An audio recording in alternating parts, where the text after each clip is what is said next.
This match reminded me why I love wrestling in the first place, and at this point, I don't want to see Kofi Kingston as the WWE Champion. I need to see Kofi Kingston as the WWE Champion. What a match! Pure emotion, and the way WWE kept playing with our emotions was absolutely unbelievable. The last time I felt this kind of emotion was back in 2011 with CM Punk and John Cena and Christian versus Alberto Del Rio. It's unbelievable how this wasn't even supposed to happen. Kofi Kingston wasn't even supposed to be in this match, and despite that fact, WWE still made us believe that he has a chance. WWE made us believe that Kofi Kingston is going to be the WWE Champion. Unfortunately, he didn't win the match, but it was a beautiful moment. And I don't know if it has a deeper meaning, but we had a shot of Kofi Kingston sitting, and above his head we had a WrestleMania sign. So does that mean that WWE are open to Kofi Kingston wrestling WWE Champion at WrestleMania? I'm not quite sure. I really don't think they will put him in a one-on-one match, but if he would be in a triple threat match with Daniel Bryan and AJ Styles, I don't really care. It would be absolutely amazing, and we still have a chance. Just think about it, people. He wasn't even supposed to be in this match, and it was one of the greatest WWE moments in recent memory. Just a beautiful match, beautiful moment, very, very good, enjoyable pay-per-view, with few exceptions, of course, you know. Hey WWE, I've seen this moment 5 times in a row each week on Monday Night Raw. Maybe enough. Maybe enough. Maybe it's not entertaining anymore. I'm not quite sure. Is it? No, it's not entertaining anymore. So please stop. But all in all, a very good pay-per-view and one of my favorites in recent memory. Anyway, let's start our Elimination Chamber 2019 review. WWE Cruiserweight Champion Buddy Murphy defeated Akira Tozawa and retained his Cruiserweight Championship. Now, like always, they stole the kickoff show, and that's the problem. They should be stealing the main show. You know, every time they wrestle, they prove that they deserve to be on the main card. But they never are on the main card, so I think at one point they will get sick of it, and I hope WWE realize that. These guys deserve much more. And I know that I don't watch 205 Live, mostly because I just don't have enough time. But these guys deserve a lot more. Maybe it was a good idea to have Cruiserweights on Monday Night Raw after all, you know?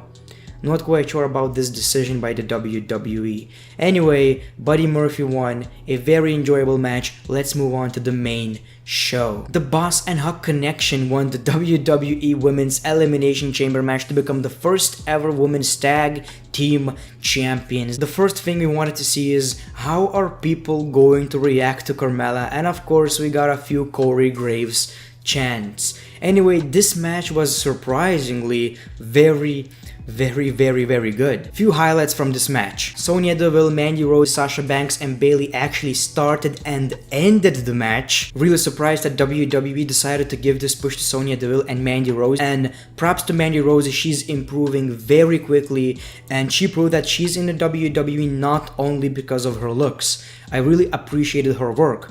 Anyway, I also loved this Nia Jax spot. Yes, for the first time in many years, the Great One just said a positive thing about Nia Jax. I cannot be biased. This was an amazing spot. My man, that was an amazing spot. Nia Jax sucks.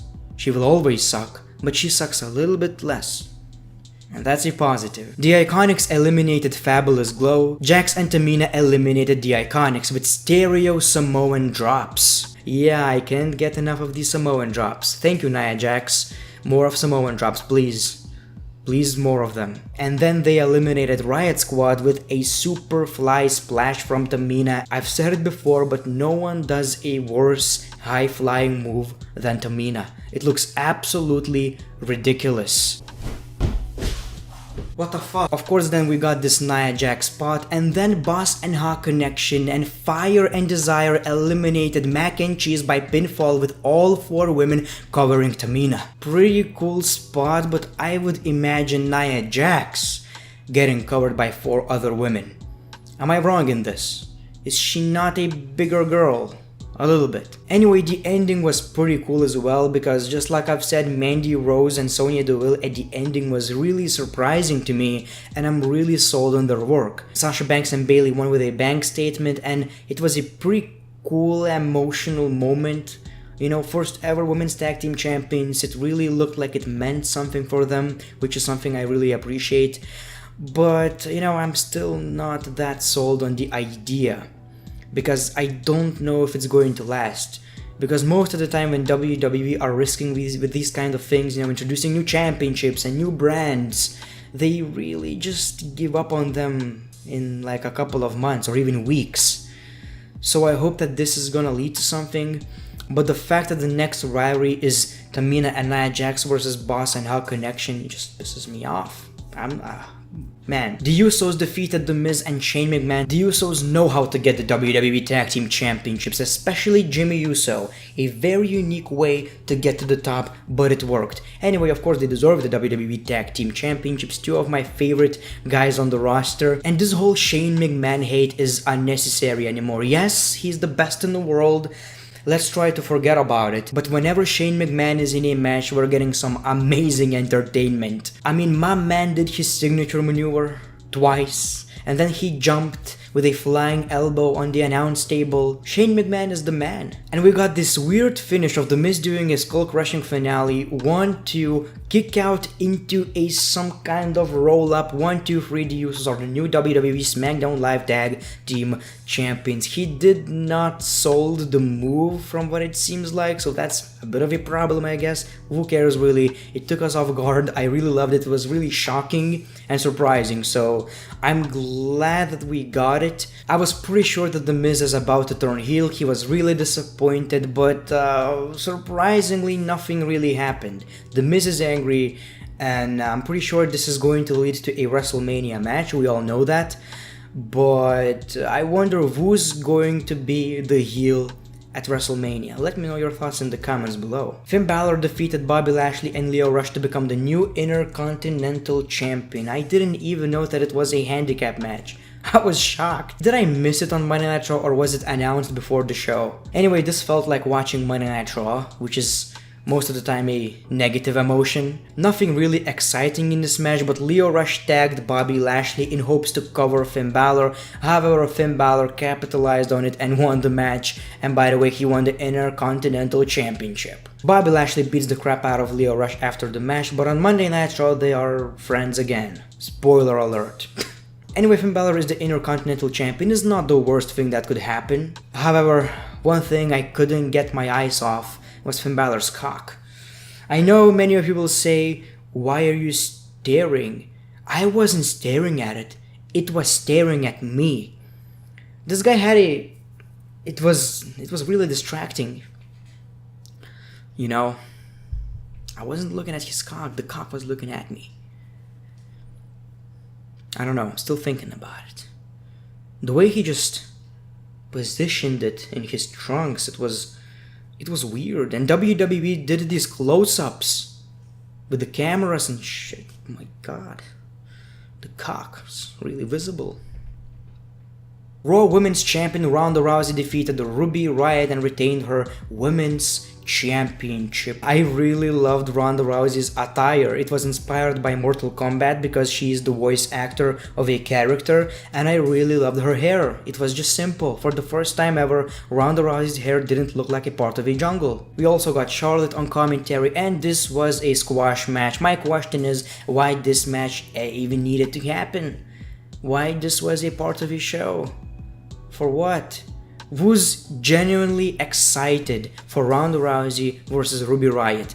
Tell me, who's genuinely excited? Oh my god, I really think that Ruby Riott is going to defeat Ronda Rousey and she's going to WrestleMania. That is my prediction. No one ever. We got a face-off between Charlotte Flair and Ronda Rousey, and Becky Lynch interrupted with crutches through the crowd, and I was like, this storyline is getting a little bit ridiculous. I'm tired of it, and you know, it was a great storyline, but now I feel a little bit of cringe. I was wrong though. It was pretty fun. sick. Becky Lynch brutally attacked them with crutches, and yeah, one of my favorite moments of the show actually. Baron Corbin defeated Braun Strowman in a no disqualification match. Toilet break. Yes, sometimes it's good that WWE give these terrible, boring matches. Oh my god, it was a no disqualification match, and oh my god, I wasn't expecting that Drew McIntyre and Bobby Lashley interference. Wow! However, they won a match with a pretty decent spot. You know, 2 tables. Pretty good. Wasn't worth it though. I hate this faction. They have no chemistry. It's one of the worst pairing of superstars I've ever seen. It's really random and reminds me of why Raw sucks. These two are ruining Drew McIntyre for me, and I'm a huge fan of Drew McIntyre. And am I the only one who's so tired of Braun Strowman to the fact that I don't want to see him anymore? I was a huge fan of Strowman back when he was, you know, this huge guy flipping cars, and we all thought that he's gonna win the Universal Championship. He didn't. And now we're all tired of him because he's doing the same shit every week. I'm not quite sure, maybe I'm the only one, but I'm really sick and tired of Braun Strowman. He needs a character change or just disappear for a month. I'm not quite sure, but they ruined him. They ruined him, and it's WWE's fault. Of course, the Elimination Chamber men's match. The WWE Champion defeated Kofi Kingston, AJ Styles, Samoa Joe, Randy Orton, and Jeff Hardy to retain his WWE Eco-Friendly Championship. Daniel Bryan got new graphics and they looked absolutely amazing. When we saw that recycle logo, we knew that Daniel Bryan is retaining. They didn't make it for one show. Obviously, Rowan got ejected, Daniel Bryan cut a very funny promo, but this match was really surprising. Really surprising. It wasn't your typical all men are in the ring and then the eliminations start.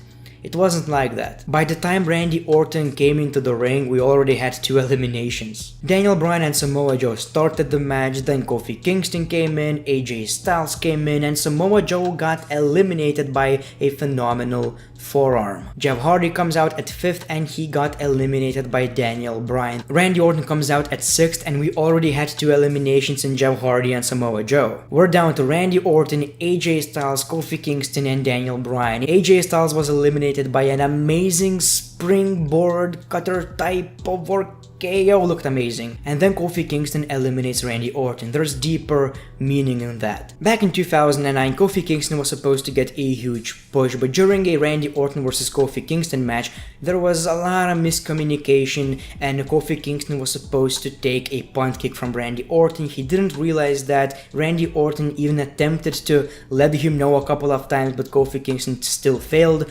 RKO, Randy Orton pins Kofi Kingston and shouts, "Stupid. You stupid," and that's the reason why Kofi Kingston's push stopped in 2009 because of Randy Orton's politics. But now, it was kind of a revenge, right? And it shows that Randy Orton is way more mature. This is not the first example of Randy Orton acting like a more mature version of himself. We're down to Kofi Kingston and Daniel Bryan, and it was a classic. So many near falls, so many great spots. WWE kept playing with our emotions. Me and my girl were watching this match, we were shaking, we were still rooting for Kofi Kingston even though we knew that he's going to lose, but WWE made us believe a little bit, you know? Especially after he kicked out of Daniel Bryan's finisher. Kofi Kingston jumps from the pod, misses and eats a finisher from Daniel Bryan. 1, 2, 3, Daniel Bryan retains the championship, but the show ended with people paying respect to Kofi Kingston. Just wow. Just wow, Kofi Kingston was trending. Everyone was talking about the fact that Kofi Kingston now especially needs to win the WWE Championship at WrestleMania. And I hope that WWE realized that. It reminds me of this whole Becky Lynch situation where it wasn't even supposed to happen.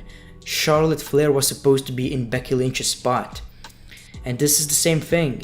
If people want it, just capitalize on it. This is a huge, even money-making opportunity. And like I've said before, we had a shot of Kofi Kingston and a WrestleMania sign. So is it going to happen? Is it just a sign that he will not be at WrestleMania and he lost the opportunity? Imagine how great that would be. Anyway, an amazing pay-per-view, emotional pay-per-view, a lot of title changes, a lot of changes in general, and a great Kofi Kingston moment. I would give this pay-per-view 8.5 out of 10. I would give it 10, but we got a lot of negatives as well, like Baron Corbin and Ronda Rousey versus Ruby Riott. What was the point of that? All in all, an amazing pay-per-view. Thank you for watching this video. Let me know your thoughts in the comments below. Thank you for your support. If you want to support the channel, make sure to click that like button. Follow me on Twitter and Instagram. As always, your boy The Great One. Peace, love, and hugs.